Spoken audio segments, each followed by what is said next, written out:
Hello guys, papakita ko lang po sa inyo itong alocasia or black velvet plant.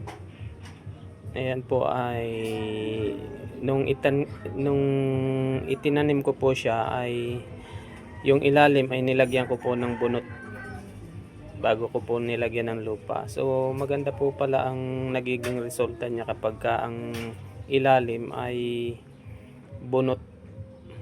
Yung ano po ng niyog, bunot ang inilagay ko. Tapos ang ipinangdidilig ko naman po, nilalagyan ko siya ng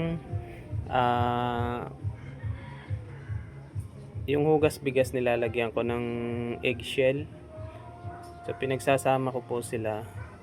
Ayan po ang nagiging resulta. Maganda po siya, mataba po ang halaman. So trinay ko rin po lang ilagay sa ganitong halaman kung effective din ba ang ganong pamamaraan. So ang naging resulta po ay okay rin pala, mataba po ang halaman. Yan.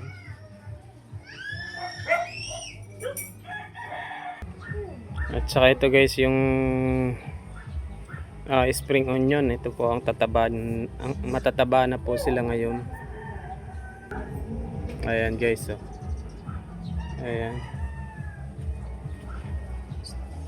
So sa marami na po kasi sila, kaya nag-transfer naman po ako ng panibago para lalo pong dumami.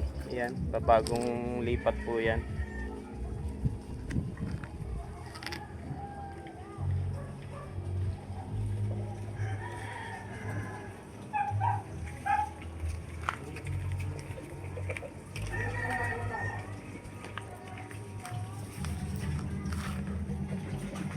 So yan lang po guys, muna ang update natin.